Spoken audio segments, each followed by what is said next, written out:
And now, are we there yet? Is a California high-speed rail reality finally in sight? Our panelists? Secretary Ray Lahood, former United States Transportation Secretary. Margaret Cederoth, Director of Planning and Sustainability, California High-Speed Rail. And Russell Jackson, Global Transit Director for AECOM. Our moderator is Silicon Valley Leadership Group CEO, Ahmad Thomas.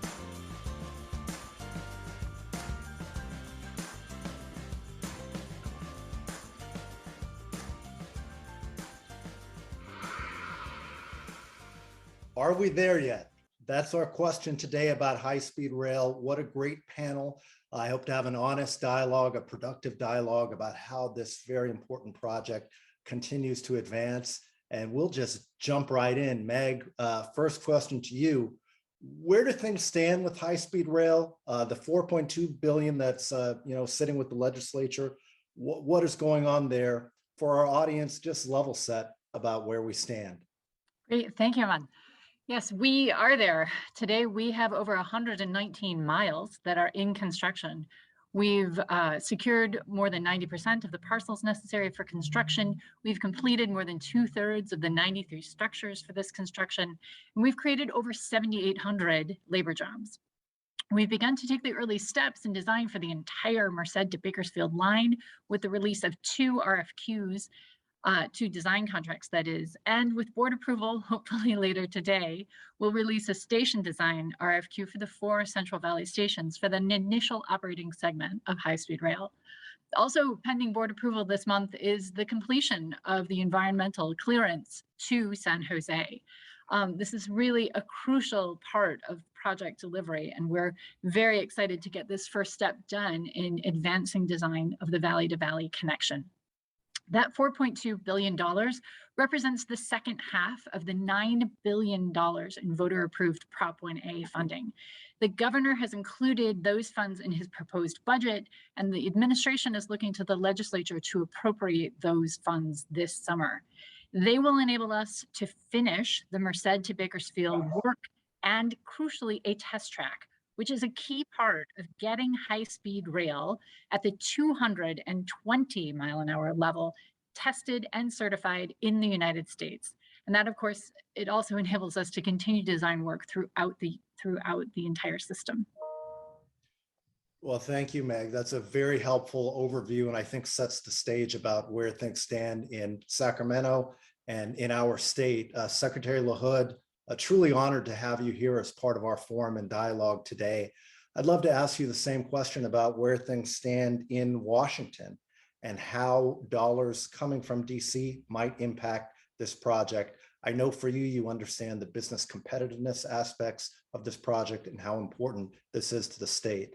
Any thoughts will be much appreciated. Ahmad, thank you for including me in this very important broadcast program about high-speed rail. We've made significant progress in Washington. I'm honored to serve as one of the 4 co-chairs of the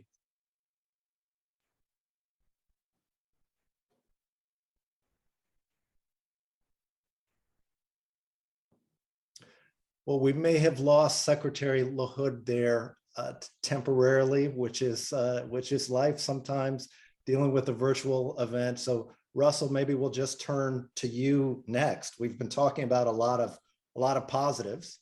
Hello? Secretary Lahood, I'm sorry, we lost you there momentarily. Okay, well, let me just say that we've made a lot of progress. We have a very strong group of people that have been working in Washington, D.C. With the leadership of Congress, including Speaker Pelosi, including Majority Leader Schumer, and including a number of people at the White House in President Biden's administration. The House of Representatives passed, the Senate passed a huge transportation bill, which has an enormous amount of money for rail.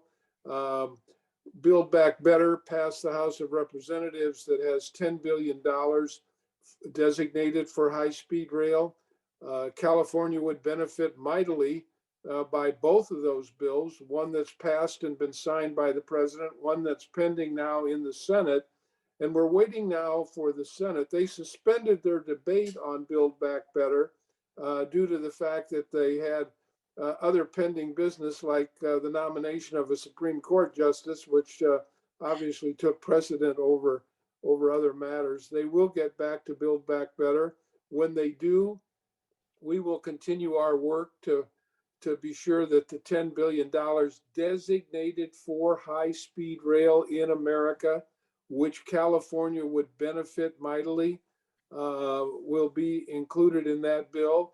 And we've got great relationships with the leadership at the White House, in the Senate, and we've been in discussions with them. We believe the debate on that bill will be coming forth soon, and we're encouraged by the fact that the House has passed it, and we're encouraged by the fact that we get very strong signals from the White House and the Senate leadership that the $10 billion will be included in that bill.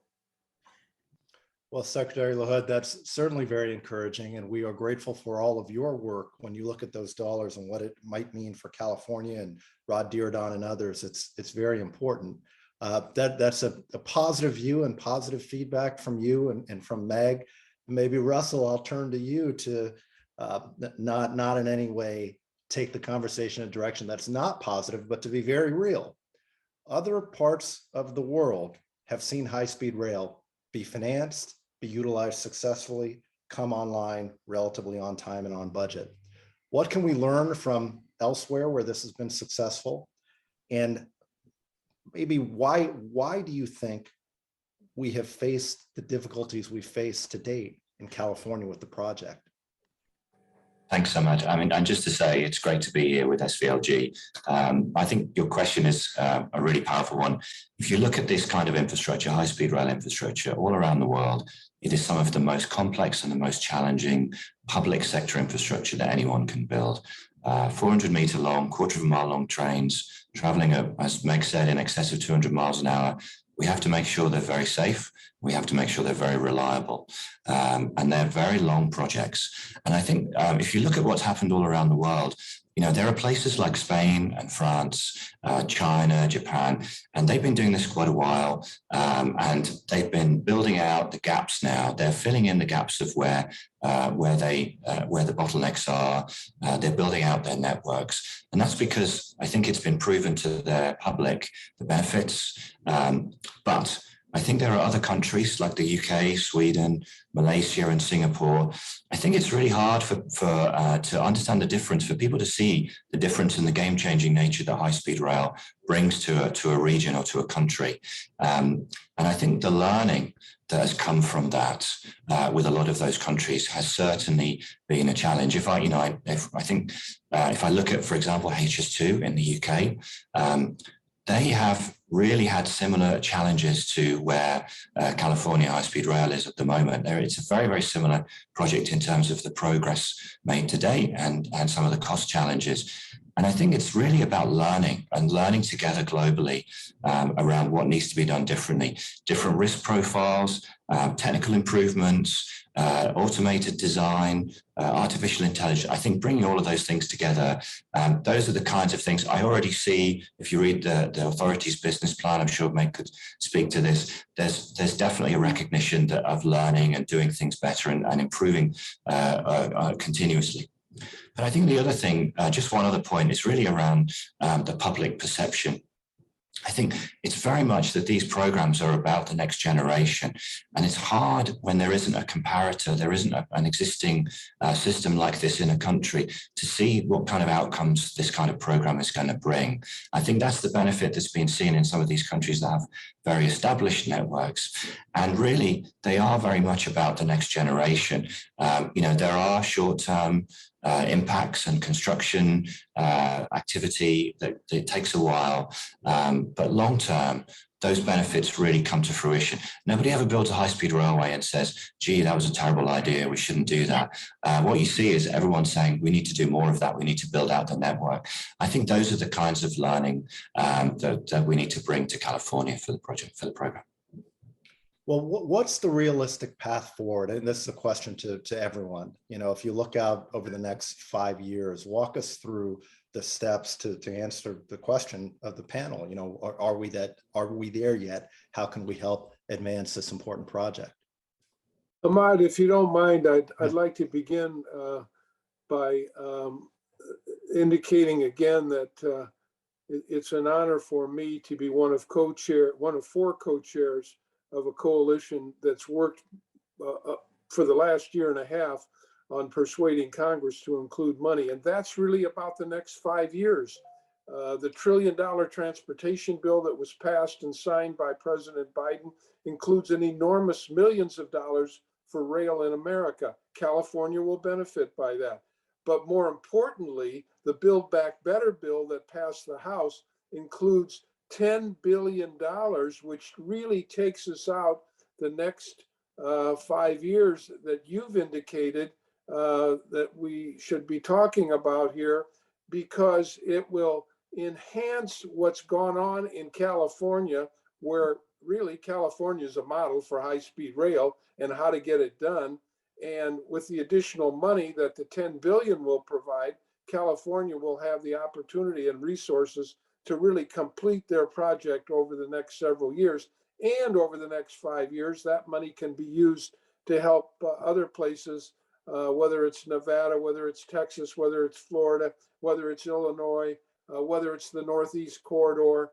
There's lots of places that would like to be in the position California is in, where California has really developed the true high-speed rail, and you're on your way.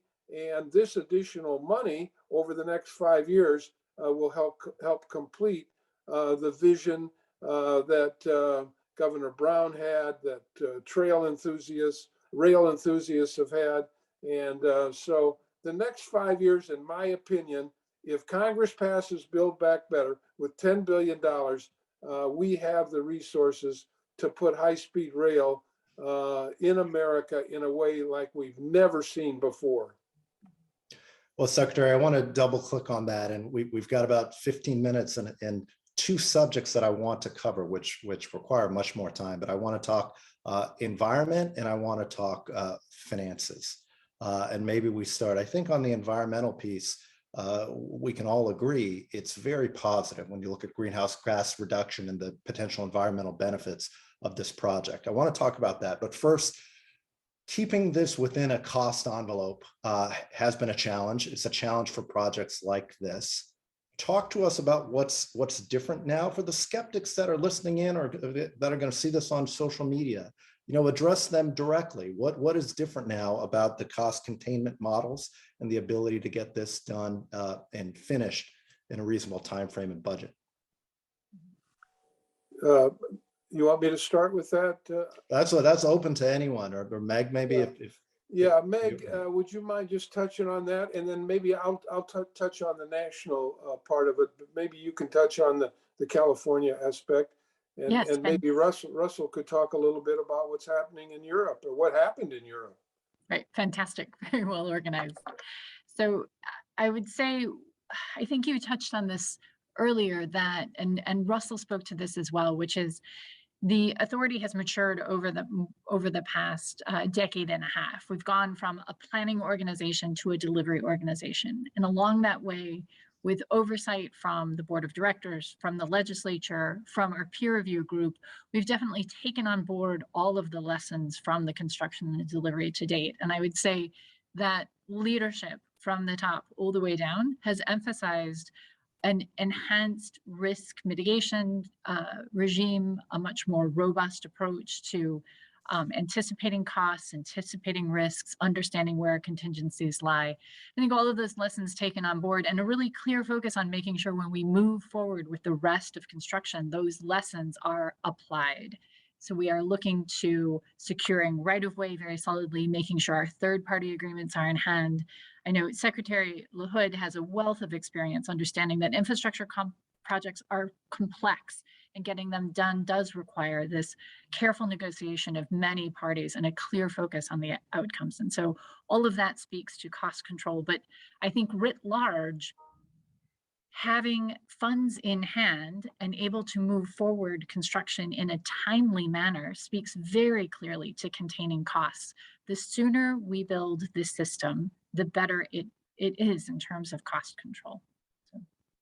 Well, I think Ahmad, the other thing, what our coalition is really doing now is trying to enhance what you all are doing in California with some of the success we've had in Washington, with the $1 trillion bill, with the 10 billion that's in the House version of the Build Back Better. We know that these kind of resources complement what you all have done in California already.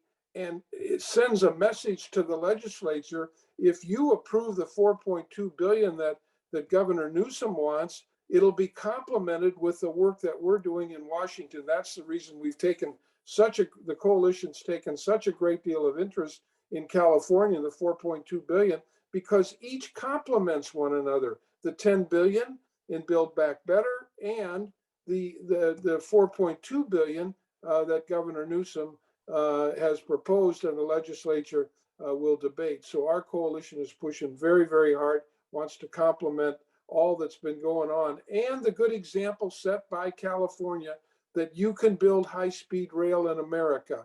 It can be done, and you can't be dissuaded by the naysayers. And Ray, if I can just build on that a little bit, because the fund, first of all, I think, consistent funding for any major infrastructure project, if it isn't consistent, if it's stop-start, that is just so inefficient for everybody involved. So that commitment, I think, is a huge opportunity for the program going forward. But I think the other thing that I'm excited about for California on this program is it is a step change for America. And I think, if I look at railway engineering and railway projects all around the world, there's quite a lot of inefficiency in a lot of them. And I think the opportunity really now is for the authority and for California to take world-class high-speed rail engineering and make it better. And I think there's lots of technologies that America has in other industries where railways lag behind, and to bring those in and really to make things better in that way. So just things like I touched on digital engineering, but also automated construction, factory-based construction, making these kinds of innovations work. I think they'll make the railway quicker. They'll make it quicker to build. They'll make it safer and cheaper to build, and it'll be easier to maintain. And these are all things that I think are potential export opportunities for other parts of the US and around the world. And, just bringing what is great about America to this project and then taking it to another level elsewhere. I think there's just a huge opportunity for where the project is now and the next phase of the project, the stuff that Meg talked about around stations, around the rolling stock, around building out the track and the overhead line that people are going to start seeing more and more of now for the next few years. Well, let's drill down even closer to home. And I know this question is maybe a bit parochial, but our interests are to make Silicon Valley the most dynamic or continue as the most dynamic economic region in the world. What does this mean for Silicon Valley? We know valley to valley, clearly there's a business competitive component to that to be able to get workers and transport folks from valley to valley, but speak specifically to the benefits we would realize here in Silicon Valley from high-speed rail, please. Ahmad, let me just say I had an opportunity to listen to part of the last segment where the panelists were talking about the enormity of impact on people's ability to live in California because of housing and so forth. What high-speed rail does, it gets people out of their cars, it gets them away from a gas pump, it cleans the environment. It's totally environmentally a game changer in terms of the environment. Plus, with high gasoline prices, people are not going to be spending the enormity of amount of money that they are, to put gasoline in their automobiles. High-speed rail is the equivalent of cleaning up the air so that people feel like they're living in a clean, green environment. Plus, it's a high-speed rail is affordable. Plus, it gets people out of their automobiles. It's a win-win for the environment and for people's pocketbooks also. Thank you, Secretary. And Meg, did you want to jump in? I'm not sure I could possibly add to that. I would appreciate Secretary Lahood to come with me every time I have to talk about the environmental and sustainability benefits of the program, because it really is, as he so eloquently said, a game changer for California. And I know you spoke specifically to the benefits to Silicon Valley, but it's really every valley in the state that's going to benefit. I mean, directly, of course, Silicon Valley has greater access to a range of workers. Their workers will have access to a greater range of places to live. For the Central Valley, it really is transformative. It's an economy that is not as diverse as it could be. It's every time we speak to folks in Fresno and Bakersfield, they are looking to high-speed rail as a project that can help transform their economies to be able to weather the ebb and flow of various economic cycles. And then, as you noted, for Silicon Valley, it means access to new markets. We no longer have to jump in a plane and have back of house in other states. We can keep that closer to home in California and do so without sacrificing environmental quality. And I think further, once we build out the system, you are going to see high-speed rail supplant the air market as well, which is a critical tool in how high-speed rail helps with achieving the state of California's carbon neutrality in the future. And we really are aimed at transforming the California economy to be carbon neutral. And I think high-speed rail is a crucial part of that. Ahmad, can I just give a slightly different perspective as well, just in terms of Dearden Station, right? And the example I want to just talk about is in the UK, the biggest station in the UK by passengers is Waterloo Station in London. It's 100 million passengers per year. The second biggest station in the UK, when high-speed rail is finished in the UK, will be Old Oak Common Station. That station doesn't even exist at the moment. It's in an area in the outskirts of London that is completely derelict. It is going to be utterly transformative to have 250,000 people coming to that station every day, going, once high-speed 2 is built. And I was looking at the plans for Dearden Station, and it is great to see that the authority and their state partners, they really understand that change and they're planning for it. And you cannot underestimate how much of a difference that kind of station is going to be. I think a lot of stations, they're kind of barriers to communities and they're just kind of transient places where people go to move. When you have that scale of people coming in and out of a station, it is totally different for that area. And that's the city and the area around that station is going to be totally different when the high-speed rail comes to Silicon Valley. Well, Russell, I used to live in London. I knew the tube map like the palm of my hand. And you mentioned that station. I'd never heard of it, but that's helpful to know what's coming. To wrap up here, our last question for all of you, and we'll try and roll a couple components into this. Let's think about the next generation and moving forward and young people.